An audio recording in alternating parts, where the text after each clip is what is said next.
அடுத்தது நாளடைவு போக போக போக 1 2ஆக மாறிச்சு, 2 3ஆக மாறிச்சு, 3 4ஆக மாறிச்சு, அப்புறம் பேக்கெட்டாக மாறிச்சு. கஞ்சா இல்லாமல் இருக்க முடியாது. என்ன அப்படின்னா, நான் என்ன மைண்ட் செட்டோட அந்த கஞ்சாவை அடிக்கிறனோ அந்த மைண்ட் செட்டில் தான் நான் அந்த கஞ்சா போத முடிகிற வரைக்கும் என்னைய மெய் மறந்து அப்படியே உட்காந்துருவேன். என் பேர் நம்பிராஜன். நான் திருநெல்வேலியில் இருக்கிறேன். எனக்கு ஒரு சகோதரனும் ஒரு சகோதரி இருக்கிறாங்க. நான் ப்ளம்பிங் எலக்ட்ரிக்கல் ஒர்க் பண்ணுறேன். நான் ஏசப்பாவை அறியாத குடும்பத்தில் பிறந்தேன். எங்கள் குடும்பத்தில் எல்லாருமே பக்தியாக இருப்பாங்க. நானும் அப்படி தான் வளர்க்கப்பட்டேன். 9 நவ திருப்பதின்னு சொல்கிற அந்த 9 ஸ்தலங்களுக்கும் நாங்கள் வருஷம் டூர் மாதிரி போவோம். அதுக்கப்புறம் வந்துட்டு குலதெய்வ கோயில், எங்களுக்குன்னு தனியாக ஒரு குலதெய்வ கோயில் இருக்குது. அந்த கோயிலில் போயிட்டு பொங்க வைக்கிறது, கடா வெட்டுறது, இந்த மாதிரி காரியங்களை பண்ணுவோம். நானும் ரொம்ப பக்தியாக இருந்தேன். என்ன அப்படின்னா, என் நெத்தியில் எப்போவுமே பொட்டு இருக்கும். அது மாதிரி நான் வேலைக்கு போகிறேன் இல்லை வெளியே எங்கேயும் போகிறேன்னா நான் சாமி கும்பிட்டுட்டு தான் வெளியே போவேன். அது மாதிரி மார்கழி மாத பஜனையில் காலைல 5 மணிக்கு எந்திரிச்சு குளிர் தண்ணியில் குளிச்சுட்டு அதுக்கப்புறம் மேலே ஷர்ட் போடாமல் பெரிய பட்டை போட்டுட்டு அந்த ஏரியா ஃபுல்லாகவே சுற்றுவேன். இந்த அளவுக்கு நான் பக்தியாக இருந்தேன். என்னுடைய 14ஆவது வயசில் என்னுடைய நண்பர்களோடு சேர்ந்து சிகரெட் பிடிக்க ஆரம்பித்தேன் அப்படின்னா ஒரு நாள் 1 அடித்தேன்னா அடுத்தது நாளடைவு போக போக போக 1 2ஆக மாறிச்சு, 2 3ஆக மாறிச்சு, 3 4ஆக மாறிச்சு, அப்புறம் பேக்கெட்டாக மாறிச்சு. இது வந்து விட முடியாத அளவுக்கு நான் அதை விடணும்னு நினச்சாலும் அது என்னால் விட முடியல. சிகரெட் என் கையில் இல்லைனாலோ இல்லை சிகரெட் வாங்க காசு என்கிட்ட இல்லைனாலோ நான் ரோட்டில் அப்படியே அலைய ஆரம்பிப்பேன். எதுக்கு அப்படின்னா, யாராவது சிகரெட் அடிச்சுட்டு கீழே போட்டிருப்பாங்க, இல்லை பீடி துண்டு அடிச்சுட்டு கீழே போட்டிருப்பாங்க, அதை எடுத்து அதை அடிப்பேன். சிகரெட் பீடி இப்படி அடிச்சுட்டு இருக்கும்போது குடிப்பழக்கத்துக்கும் அப்படியே அடிமையாக ஆரம்பித்தேன். எப்படி அப்படின்னா, பையங்களோடு சேர்ந்து ஒரு பர்த்டே ஃபங்க்ஷனுக்கு போகும்போது அந்த இடத்துல டே மாப்பிள்ளை இது ஒன்றும் செய்யாது குடிக்கும் அப்படின்னு சொன்னாங்க. அதில் நான் குடிக்க ஆரம்பித்தேன். அந்த குடிப்பழக்கம் அப்படி நாளடைவில் அதிகமாச்சு அப்படின்னா வேலைக்கு போயிட்டு வருவேன். உடம்பு வலி பயங்கரமாக இருக்கும். அப்போ ஒரு கோட்டரோ இல்லை ஒரு ஆஃபோ வாங்கி நான் அடிக்க ஆரம்பிப்பேன்.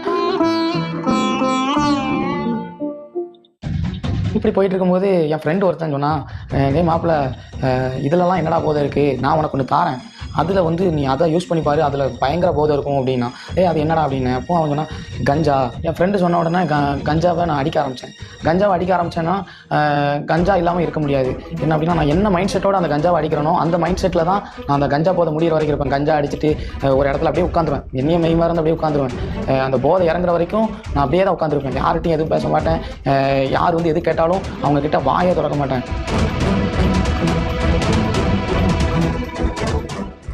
இருக்கும்போது எங்கள் வீட்டில் வந்து ஒரு ஃபங்க்ஷன் நடந்துச்சு. அந்த ஃபங்க்ஷன் அப்போ நான் ஃபுல் போதையில் தான் இருந்தேன். ஃபுல் போதையில் இருக்கும்போது எங்கள் அப்பா வந்து நீ ஏன்டா அப்படி இருக்க அப்படின்னு என்னை வந்து கேட்கும்போது நான் அவங்க சட்டையை பிடிச்சி அவங்களை தள்ளி விட்டுட்டேன். அதனால் என்ன ஆனாங்க அப்படின்னா, என்னை வந்து அந்த சொந்தக்காரங்க எல்லோரும் இருக்காங்க, அவங்க மத்தியில் வந்து நீ எனக்கு பிள்ளையே இல்லை, நீ வீட்டை விட்டு வெளியே போல, நீ வந்து எங்கேயாவது போயிரு, எங்களுக்கு மூத்த பிள்ளை இல்லைன்னு நாங்கள் நினச்சிடுறோம் அப்படின்னு சொல்லிட்டு வீட்டை விட்டு விரட்டினோன்னே நான் அப்படியே அந்த ஃபங்க்ஷன் வீட்டிலேருந்து வெளியே வந்து ரோட்டில் போயிட்டு இருக்கும்போது எனக்குள்ள ஒரு சத்தம் கேட்குது. என்ன சத்தம் கேட்குதுன்னா, இப்படி உன்னுடைய அப்பா அம்மாவே உன்னை வெறுத்துட்டாங்க, உனக்கு இனிமே வந்து வாழ்க்கையே கிடையாது, நீ வந்து எங்கே போகிற, நீ பேசாட்டி செத்து போயிரு அப்படின்னு சத்தம் கேட்க ஆரம்பிச்சது. ரொம்ப சத்தம் அதிகமாக அந்த தற்கொலை பண்ணணுங்கிற அந்த எண்ணம் அதிகமாக ஆரம்பிச்சது. அப்போ எனக்குள்ள ஒரு எண்ணம், நம்ம சூசைட் பண்ணுறோம், நம்ம போயிட்டு நம்ம சொந்தக்காரங்க யார்ட்டையாவது நம்ம சொல்லிடணும் அப்படின்னு சொல்லிட்டு எங்கள் அத்தை வீட்டில் போய் நான் அந்த மாதிரி தற்கொலை பண்ண போகிறேன், என் வாழ்க்கையை எனக்கு பிடிக்கலை, எங்கள் வீட்டிலேருந்து நீ விரட்டிட்டாங்க, எனக்கு வந்து வாழையை பிடிக்கலை, எனக்கு வாழ்க்கை வெறுத்து போச்சு, ரொம்ப கஷ்டமாக இருக்குது, நான் சாக போகிறேன் அப்படின்னு சொல்லிட்டேன்.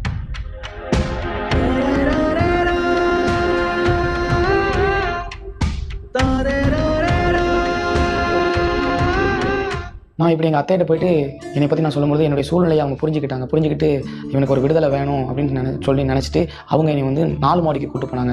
நான் 4 மாடிக்கு போகும்போது 2017 வருஷம் என்னை 4 மாடிக்கு கூப்பிட்டு போகிறாங்க.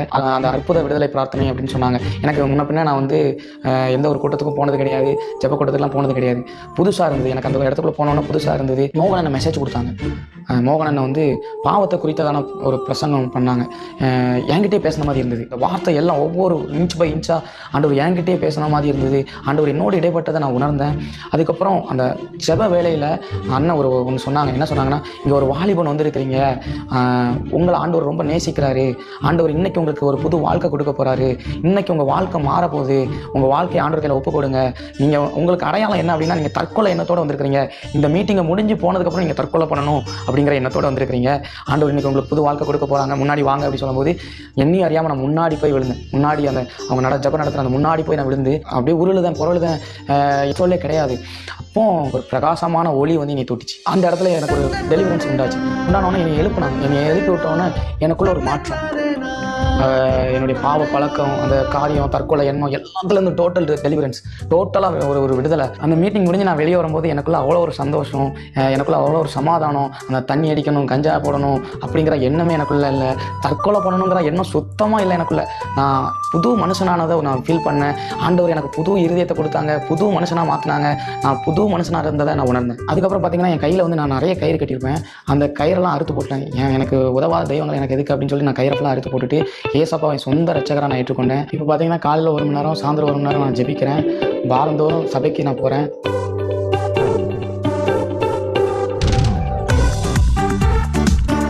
ரெண்டு வருஷமாக அந்த போதை பழக்கத்தில் இருந்தும் தற்கொலை எண்ணத்துல இருந்து விடுதலை கொடுத்த ஏசப்பாவுக்கு கோடான கொடி நன்றி.